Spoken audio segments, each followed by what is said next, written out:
बिस्मिल्लाहिर्रहमानिर्रहीम। अस्सलाम वालेकुम स्टूडेंट्स। आज हमारा टॉपिक है types of diabetes mellitus and it's causes, right. तो अगर आपने येस्टरडे वाला लेक्चर जो है जिसमें हमने बात की थी इंसुलिन प्रोडक्शन की, इंसुलिन केमिस्ट्री की और इंसुलिन का जो सारा प्रोसेस है जिसके थ्रू जो है इंसुलिन बीटा सेल से उसकी सिंथेसिस होती है या उसकी फॉर्मेशन होती है, तो प्लीज़ पहले उसके लेक्चर को आप देख लें, क्योंकि आज के लेक्चर में इंसुलिन जो है वो सारी टाइप्स में हम इंसुलिन के ऊपर फोकस करेंगे क्योंकि वो इसी से रिलेटेड है। तो आपको अगर पहला लेक्चर नहीं देखा तो प्लीज़ आप उसको पहले देख लें for the better understanding of this lecture. जी, चलिए स्टार्ट करते हैं। तो टाइप्स हमारे पास जो डायबिटीज़ की हैं वो बेसिकली 4 हैं। जो 2 हैं उसमें मोस्ट इंपॉर्टेंट है, number 1 is type 1 diabetes and second 1 is type 2 diabetes. उसके बाद सेकेंडरी डायबिटीज़ भी है और गेस्टेशनल डायबिटीज़ है। हम मेनली फोकस करेंगे टाइप 2 डायबिटीज पे, ठीक है। और चलिए पहले हम देखते हैं कि टाइप 1 जो डायबिटीज है उसमें क्या है। टाइप 1 डायबिटीज को हम जुवेनाइल ऑनसेट डायबिटीज भी कहते हैं क्योंकि ये बच्चों में ज़्यादा होती है। इसके बाद जो है type 2 diabetes maturity onset diabetes है, बिकॉज कि ये मेच्योर एज में आफ्टर 30-40 जो है इसका ऑनसेट ज़्यादा है।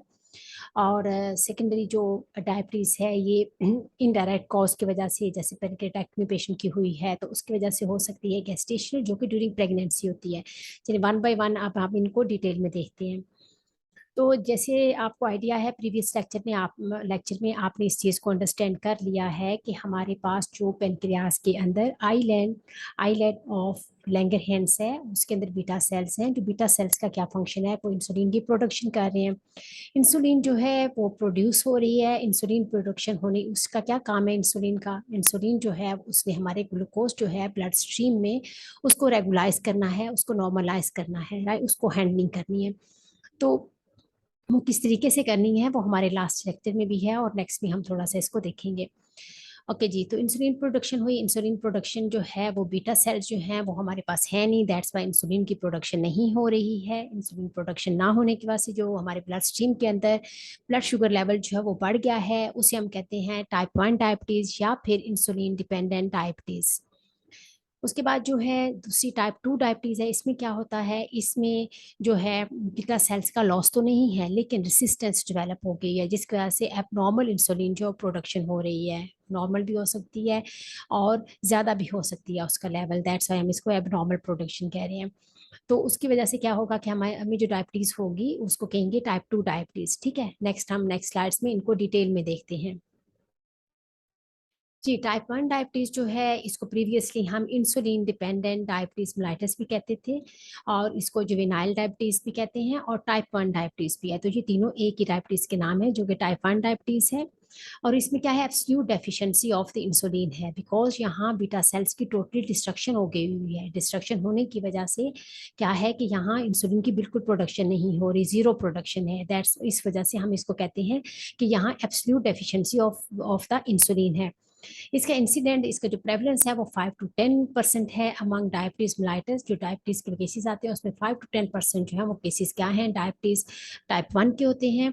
कॉज क्या होती है, ऑटो इम्यून रिस्पॉन्स हो सकता है। ऑटो इम्यून का आपको आइडिया है कि जो हमारी इम्यून सिस्टम है वो हमारी बॉडी में फाइट करता है किसी भी फॉरेन एजेंट की एंटी पे, या ऐसा कोई भी थ्रेट है हमारी बॉडी में तो उसको हैंडल करने में, हमारी बॉडी को उससे प्रिवेंट, उससे प्रोटेक्ट करने के लिए हमारी जो है वो एक्ट करता है। लेकिन ऑटो इम्यून क्या होता है, ऑटो मीन सेल्फ, ठीक है। तो हमारा अपने ही इम्यून सिस्टम जो है वो हमारे अपने ही बॉडी के अगेंस्ट जो है वो एंटीबॉडीज बनाने लग जाता है, तो उसको हम कहते हैं ऑटो इम्यून रिस्पॉन्स। ये अपने ही सिस्टम है, हमारा इम्यून सिस्टम, टी सेल्स जो है वो क्या करते हैं, बीटा सेल्स को ही उसके अगेंस्ट ही एंटीबॉडीज बनाते हैं और बीटा सेल्स की कंप्लीट डिस्ट्रक्शन हो जाती है, तो उसको हम कहते हैं ऑटो इम्यून रिस्पॉन्स। इसके बाद जो वायरल इन्फेक्शन हो सकते हैं ड्यूरिंग प्रेगनेंसी, जो है जैसे हमने बोला कि टाइप 1 डायबिटीज जुवेनाइल है, बच्चों में होती है ज़्यादा। तो इसको इसका क्या है कि वायरल इन्फेक्शन है। वायरल इन्फेक्शन जो है ड्यूरिंग प्रेगनेंसी, जैसे कोक्सेकी वायरस जो है 4, वो ज़्यादा नोटोरियस है इसके लिए। इसके अलावा ड्रग्स हो सकते हैं, जेनेटिक्स हो सकता है, अगर पहले सिबलिंग में टाइप 1 डायबिटीज़ है तो नेक्स्ट सिबलिंग में भी हो सकती है। इसके बाद कॉम्प्लिकेशंस इसकी जो है, हाइपरग्लाइसीमिया तो है ही लेकिन इसके साथ डायबिटिक कीटोसिडोसिस हो सकता है। डायबिटिक कीटोसिस के साथ डायबिटिक कोमा में पेशेंट प्रेजेंट कर सकता है। कुछ बच्चे तो हैं जो हमारे पास अनकॉन्शियस डायबिटिक कोमा में जो प्रेजेंट करते हैं कि उनको प्रीवियसली उस चीज़ का आइडिया नहीं होता कि इनको डायबिटिक डायबिटीज है, डायबिटीज 1 है, पेरेंट्स को आइडिया नहीं होता। अच्छा जी, अब हम इनको ट्रीट कैसे करेंगे? ट्रीट हम इसको ऐसे करेंगे कि इंसुलिन इंजेक्शन, क्योंकि बीटा सेल्स नहीं, इंसुलिन की प्रोडक्शन नहीं हो रही, that's why for long time हमें लाइफ लॉन्ग जो है पेशेंट को इंसुलिन जो है वो आउटसाइड फ्रॉम द बॉडी जो है वो देना होगी।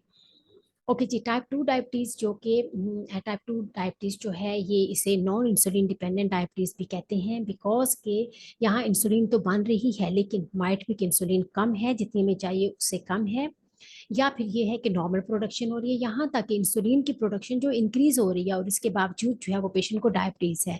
इनको हम नेक्स्ट जो है नेक्स्ट स्लाइड्स में जस्टिफाई करते हैं कि ये कैसे, कि नॉर्मल इंसुलिन लेवल जो है उसकी वजह से वो उसमें भी डायबिटीज हो सकती है, और हमारा इंसुलिन लेवल जो हाई है तो फिर भी डायबिटीज जो है वो उसका क्या रीजन है, वो हम इसको नेक्स्ट डिस्कस करते हैं। इसके इंसिडेंट जो है वो 90 to 95% जो पेशेंट्स होते हैं डायबिटीज में, उसमें टाइप 2 डायबिटीज है। डायबिटीज 2 जो है वो ज्यादा किस में कॉमन, हमने बोला कि ये यंग एज में, मीन्स के ओल्डर एज में जो वो ज्यादा होता है, अबव देन 35-40 जो ईयर्स हैं उसमें ज्यादा होता है, लेकिन आजकल क्या है कि हमारा डायबिटीज 2 जो है वो बच्चों में भी कॉमन है, इवन टीन एजेस में भी हो रहा है। वजह क्या है? वजह ये है कि हमारा लाइफस्टाइल, हमारा मीन्स के बच्चों की dietary habits, intake of the young food, जिस जो कि हाई कार्बोहाइड्रेटेड होते हैं, जिसमें हाई जो है फैट्स होते हैं, अनहेल्दी फूड होता है, और उसके बाद बच्चे जो है गैजेट्स के साथ जो है वो बिजी रहते हैं, उनके साथ इंगेज रहते हैं, तो फिजिकल एक्टिविटी भी नहीं है। फिजिकल एक्टिविटी और नॉन हेल्दी लाइफस्टाइल की वजह से क्या है कि बॉडी वेट इंक्रीज हो जाता है, ओबेसिटी, वेट गेन, और उसकी वजह से बच्चों में भी डायबिटीज जो है वो डेवलप हो रही है, और डेवलप्ड कंट्रीज जो है उसका आजकल जो बहुत बड़ा अलमिया है कि उनमें डायबिटीज 2 जो है वो बच्चों में भी इवन टीन्स में आ रही है।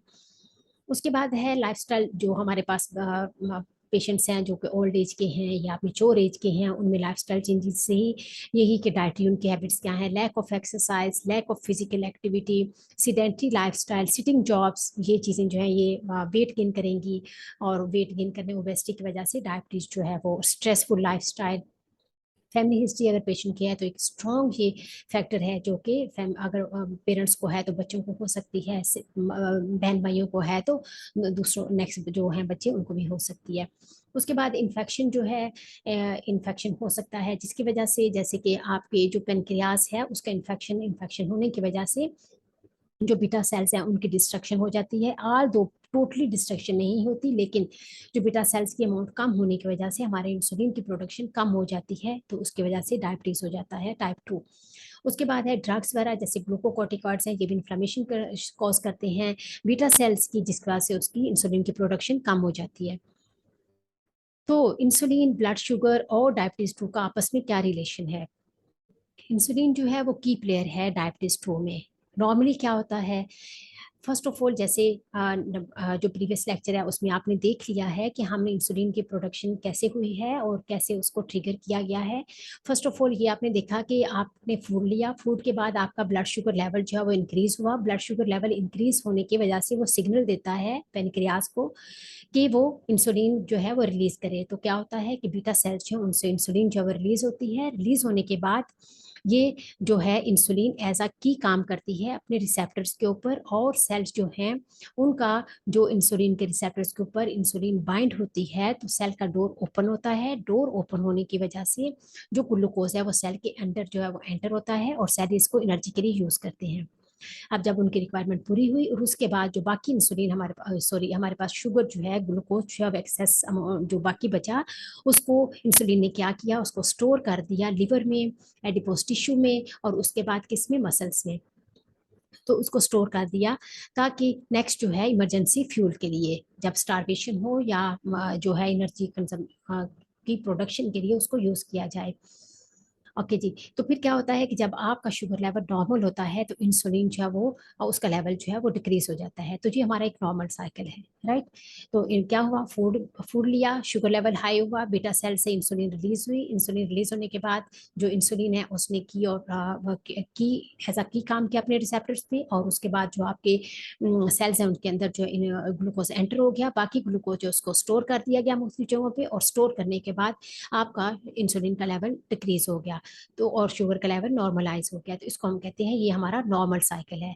अब एबनॉर्मल क्या होता है कि जब ये सारी चीजें स्मूथली नहीं जा रही होती तो क्या होता है, जैसे अगर इंसुलिन जो है वो प्रॉपर अमाउंट में नहीं आ रही है तो क्या होगा, लॉट ऑफ ब्लड शुगर जो है वो ब्लड स्ट्रीम में हो जाएगा। ब्लड स्ट्रीम में शुगर बहुत ज्यादा होगी तो क्या होगा कि आपका जो पेनक्रियाज है वो उसको ट्रिगर मिलेगा कि आप जो है इंसुलिन बनाओ, तो वो मोर इंसुलिन जो बीटा सेल्स से आने लग जाएगी। बीटा सेल्स के मोर इंसुलिन आ गई है ब्लड स्ट्रीम में, लेकिन जो आपके सेल्स हैं वो रिस्पॉन्ड नहीं कर रहे। क्यों सेल्स रिस्पॉन्स नहीं कर रहे? बिकॉज इंसुलिन रेसिस्टेंस डेवलप हो चुकी है। What is insulin resistance?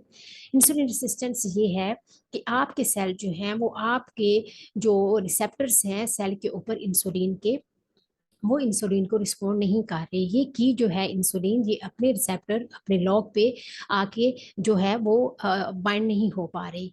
इसकी रीज़न क्या है? इसकी रीज़न जब आपका ब्लड शुगर लेवल जो है काफ़ी देर तक हाई रहता है तो आपका जो कोलेस्ट्रॉल लेवल या फैट लेवल है वो हाई हो जाता है, और इधर भी आके जो है वो डिपोजिशन हो जाती है, जिसकी वजह से क्या होता है कि ये की जो इसके ऊपर बाइंड ही नहीं हो सकती। जो आपकी इंसुलिन है वो अपने रिसेप्टर के ऊपर बाइंड ही नहीं कर सकती, और उसके बाद डाउन रेगुलेशन हो जाती है रिसेप्टर्स की। डाउन रेगुलेशन रिसेप्टर्स की क्या मतलब है? डाउन रेगुलेशन का ये मतलब है कि आपके जो रिसेप्टर्स हैं उनकी अमाउंट जो है वो कम हो जाती है आउटसाइड द सेल। सेल जो है उसके रिसेप्टर जो है वो उसकी अमाउंट कम हो जाएगी। कम होने की वजह से क्या होगा कि उसके जो बाइंडिंग साइट्स कम मिलेंगी, इंसुलिन को बाइंडिंग साइट्स कम मिलेंगी, तो इंसुलिन जो शुगर है वो प्रॉपर अपने सेल्स के अंदर जो है मल्टीपल सेल्स के अंदर नहीं जा सकेगी। ठीक है, तो उसकी वजह से फिर शुगर का जो लेवल है वो ब्लड स्ट्रीम में हमारा इंक्रीज ही रहेगा। तो उसके बाद क्या है कि अब ये है कि पेनक्रियास को स्टिल सिग्नल मिलता जा रहा है कि इंसुलिन की शुगर का लेवल ब्लड स्ट्रीम में ज्यादा है, दैट्स वाई आप इंसुलिन बनाओ। वो इंसुलिन और बनाता है, लेकिन आगे जाके रिसेप्टर्स रिस्पॉन्स नहीं कर रहे हैं। ठीक है, तो ये इधर हमें इस क्वेश्चन का आंसर मिलता है कि हमारी डायबिटीज 2 में इंसुलिन का अमाउंट नॉर्मल भी हो सकता है, बट ब्लड स्ट्रीम में लेवल इसलिए हाई है कि हमारे रिसेप्टर नहीं रिस्पॉन्स कर रहे।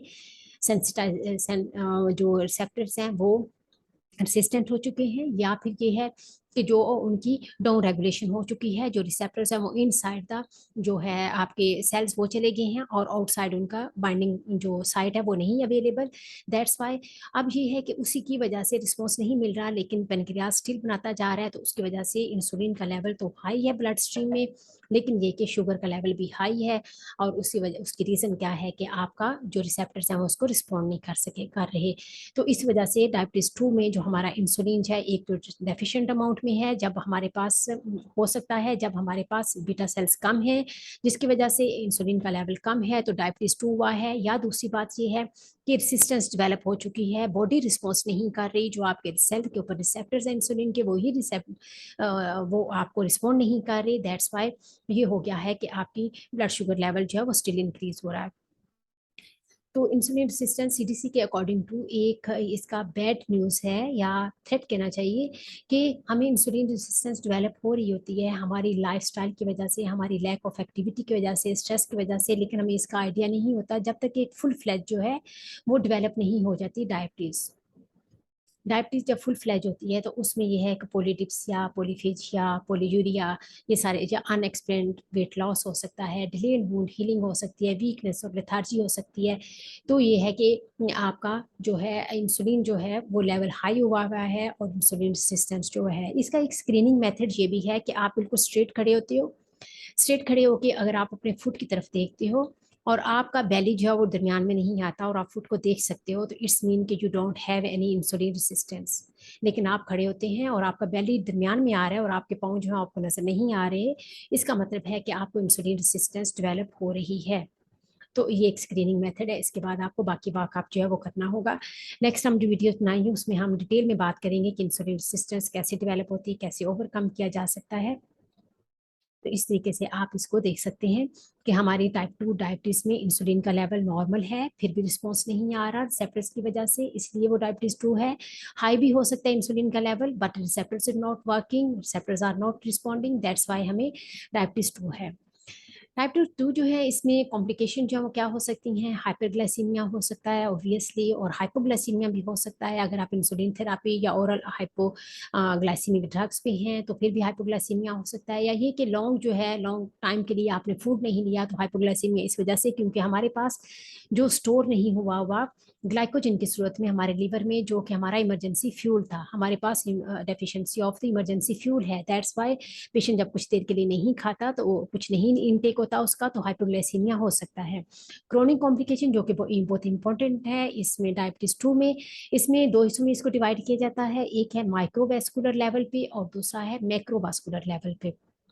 मैक्रोवास्कुलर लेवल क्या है और माइक्रो क्या है? एक्चुअली जब आपका शुगर लेवल काफी देर के लिए इंक्रीज रहता है, ये क्रोनिक कॉम्प्लिकेशन है। काफी देर के लिए आपका शुगर लेवल ईयर्स तक जो है वो इंक्रीज रहा है, इंक्रीज होने की वजह से आपका कोलेस्ट्रॉल जो है वो डिपॉजिट हो गया है, उसकी डिपोजिशन हो गई है आपकी कैपिलरीज में।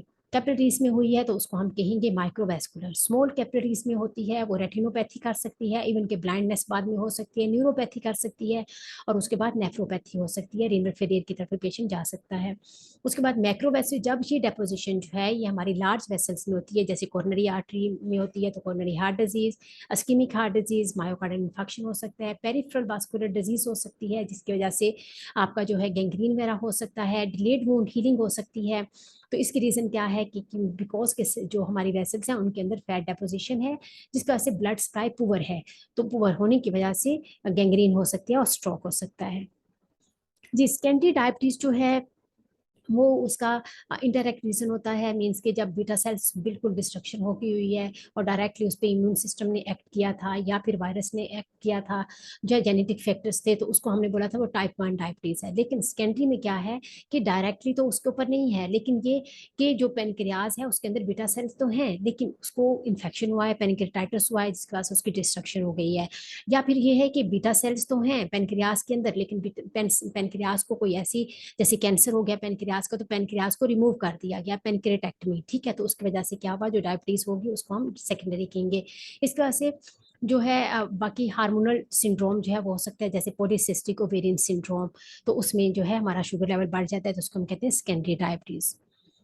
गेस्टेशनल डायबिटीज जो है वो डायबिटीज है जो कि ड्यूरिंग प्रेगनेंसी होती है। प्रीवियसली मदर जो है उसको डायबिटीज नहीं था, लेकिन during pregnancy from the 5th month या आप कह सकते हो 20 वीक से पेशेंट जो मदर है उसको इंसुलिन, उसका लेवल जो है शुगर का वो हाई हो जाता है, तो उसको हम कहते हैं कि उसको गेस्टेशनल डायबिटीज है, राइट। तो उसको फिर टेस्ट किया जाता है, शुगर फास्टिंग की गई और उसके बाद ग्लूकोज टॉलरेंस टेस्ट करने के बाद उसको डायग्नोस किया जाता है कि अगर उसको शुगर लेवल उसका हाई है, डायबिटीज है, तो उसको हम ड्यूरिंग प्रेगनेंसी जो उसको हम कहते हैं गेस्टेशनल डायबिटीज। वजह क्या है? रीजन इसका ये है कि प्लेसेंटल हार्मोन जैसे प्रोजेस्टेरोन वगैरह जो है वो इसको कॉज करते हैं, लेकिन डिलीवरी जब होती है और प्लेसेंटा रिमूव होता है तो ये मोस्टली केसेस में ये डायबिटीज खत्म हो जाता है, मदर जो है वो डायबिटिक फ्री हो जाती हैं, वो नॉर्मल की तरफ आ जाती है। लेकिन कुछ परसेंटेज है जो कि टाइप 2 में फर्दर जो है वो लीड कर सकती है। कॉम्प्लिकेशंस क्या हो सकती हैं? कॉम्प्लिकेशंस इसमें एबनॉर्मेलिटी हो सकती है फीटस में, राइट, और उसके बाद जो है कंजेंटल एबनॉर्मेलिटी की वजह हो गई, और उसके बाद प्रीमेच्योर डिलीवरी ऑफ हो सकती है बच्चे की। प्रीमेच्योर डिलीवरी इस वजह से कि आपका जो है जो हाइड्रेमियस जो आपके पास एमनियोटिक फ्लूइड है उसकी प्रोडक्शन ज़्यादा होती है, प्रोडक्शन ज़्यादा होने की वजह से पॉलीहाइड्रेमियस की वजह से जो मेम्ब्रेन्स हैं वो जल्दी रप्चर हो सकती हैं और उसके बाद से प्रीमेच्योर लेबर जो स्टार्ट हो सकता है। डिलीवरी कॉम्प्लिकेशंस बिको आप जैसे कि आपको आइडिया है कि हमारे पास जो है ये इंसुलिन, ये क्या है, हमारे पास एक एनाबॉलिक हार्मोन है, ठीक है। तो एनाबॉलिक हार्मोन होने की वजह से जो हमारा बेबी है, जो हमारा गेस्टेशन में जो बेबी है, क्योंकि ड्यूरिंग गेस्टेशनल जो है ना डायबिटीज, हम पेशेंट जो इसकी कंट्रोल कर रहे हैं शुगर मदर की, वो इंसुलिन के इंजेक्शन दे रहे हैं, इंसुलिन आउटसाइड द बॉडी हम दे रहे हैं उसको, क्योंकि जो ओरल डायबिटिक ड्रग्स होती है ना वो हमारी कॉन्ट्राइंडिकेटेड होती है ड्यूरिंग प्रेगनेंसी, तो इनको इंसुलिन दी जा रही होती है। तो इंसुलिन की वजह से, एनाबॉलिक हार्मोन की वजह से बेबी का लार्ज साइज हो जाता है, जिसको मैक्रोसोमिया कहते हैं, मैक्रोसोमिक बेबी कहते हैं। मैक्रोसोमिया क्यों होता है? एनाबॉलिक, क्योंकि हार्मोन है इंसुलिन तो वो इसकी ग्रोथ को ज्यादा कर देता है, जिसकी वजह से जो है बेबी का साइज लार्ज हो जाए। बेबी का साइज लार्ज होने की वजह से जब डिलीवरी होगी तो उसमें कॉम्प्लिकेशंस हो सकती हैं due to the large size of the baby. तो उसमें क्या है, उसमें फिर हमें असिस्टेड डिलीवरी करनी पड़ती है या फिर जो है वो सीजरियन सेक्शन करना पड़ता है। तो इस तरीके से आज हमने डिस्कस किया कि हमारे पास टाइप्स कौन सी हैं डायबिटीज़ की। हमने बोला बेसिकली जो इम्पोर्टेंट है वो 2 टाइप्स हैं, टाइप 1 एंड टाइप 2। टाइप 1 जो डायबिटीज़ है वो हमारे पास है कि ऑटोइम्यून डिजीज की वजह से हो सकती है, वायरल इन्फेक्शन की वजह से हो सकती है, बीटा सेल्स की टोटल डिस्ट्रक्शन हो गई, यहाँ इंसुलिन बिल्कुल नहीं बन रही, absolute deficiency of the insulin है, और 5 to 10% इसका प्रेवलेंस है। और उसके बाद ये बच्चों में होती है, और उसके बाद हम इसमें करते क्या है, लाइफ लॉन्ग के लिए हमें इंसुलिन देना होता है क्योंकि बीटा सेल्स कंप्लीटली खत्म हो चुके हैं, कंप्लीटली यहाँ जो है एब्सेंस है ऑफ इंसुलिन। दैट्स वाई इसका जो ट्रीटमेंट है वो लाइफ लॉन्ग इंसुलिन इंजेक्शन है। टाइप 2 डायबिटीज के बारे में हमने बात की तो हमने कहा ये मेच्योरिटी ऑनसेट है, लेकिन आजकल बच्चों में भी हो रही है। बच्चों का रीजन क्या था वो उसको भी हमने अच्छी तरह एक्सप्लेन कर दिया है। और उसके बाद इसकी कॉजेज जो है वो लाइफस्टाइल ज़्यादा है, फैमिली हिस्ट्री हो सकती है, और बाकी जो है वो ड्रग्स वगैरह या इन्फेक्शन वगैरह हो सकते हैं। इसमें इंसुलिन का लेवल जो है वो कम भी हो सकता है, जैसे बीटा सेल्स की डिस्ट्रक्शन या कम होने की वजह से जो इंसुलिन बन रही है वो कम हो सकती है। दूसरी ये हो सकती है कि इंसुलिन का लेवल जो है वो नॉर्मल भी हो सकता है, इन द फॉर्म ऑफ जब हमारे पास जो है इंसुलिन रेसिस्टेंस होती है तो इसका लेवल हाई भी हो सकता है, किसका, इंसुलिन का। तो वो मैकेनिज्म जो पीछे है वो भी हमने अच्छी तरह डिस्कस कर लिया है। तो डायबिटीज 2 में हमारी इंसुलिन जो है वो डेफिशिएंट भी हो सकती है, नॉर्मल भी हो सकती है, इवन के हाई भी हो सकती है। और इसको हम जो ट्रीटमेंट है वो नेक्स्ट हम बात करेंगे। डायबिटीज 2 की जो ट्रीटमेंट है वो हम फर्दर जो है उसके इंसुलिन और एंटी डायबिटिक ड्रग्स जो है उनको हम डिटेल में देखेंगे, और इसको रेजीम भी देखेंगे कि हमने कब उसको स्टार्ट करना है और कैसे स्टार्ट करना है। कॉम्प्लिकेशंस में मैक्रो और माइक्रोवेस्कुलर जो कॉम्प्लिकेशंस पड़ी हैं वो इंपॉर्टेंट है, उसको आपने अच्छी तरह देख लेना है। और गैस्टेशनल हमने बोला कि जो प्रेगनेंसी में होती है और आफ्टर प्रेगनेंसी मोस्टली वो खत्म हो जाती है, ठीक है, जब प्लेसेंटा की डिलीवरी हो जाती है। तो स्टूडेंट्स आपसे रिक्वेस्ट थी कि मैं चाह रही थी कि ये सारे लेक्चर जो हैं हम उसको रिकॉर्ड करते जाएं ताकि नेक्स्ट स्टूडेंट्स को जब चाहिए वो इन लेक्चर्स को खोलें और जो है उसको रिवाइज कर लें, या उनको अच्छी तरह इसकी अंडरस्टैंडिंग के लिए दोबारा दोबारा आप उसको रिपीट कर सकते हो। क्लास में तो एक ही दफ़ा लेक्चर होता है तो बाद में आप रिपीट नहीं कर सकते हो। तो उसके लिए एक ये है कि आप ऐसा करें कि इसको ऑनलाइन देखा करें, लेक्चर्स को डाउनलोड ना किया करें, ताकि हमारा वॉच टाइम पूरा हो और हमारा चैनल जो है वो जल्दी रजिस्टर्ड हो। जब रजिस्टर्ड होगा तो हम डेली बेसिस पे उसके ऊपर अपनी वीडियोस जो है वो अपलोड कर पाएंगे, राइट। तो ये प्लीज़ आप कोशिश करें कि इसको ऑनलाइन देखें, और उसके बाद जो है कोई भी क्यूरी हो, कोई भी क्वेश्चन हो तो प्लीज़ आप मुझे जो है वो लिखें उसमें कमेंट्स बॉक्स में, मैं आपको इंशाल्लाह उसका ज़रूर आंसर करूंगी। और इसके अलावा अगर आपको नोट्स चाहिए या कोई और हेल्प चाहिए तो आप ज़रूर मुझे बताएं। Okay, thank you very much.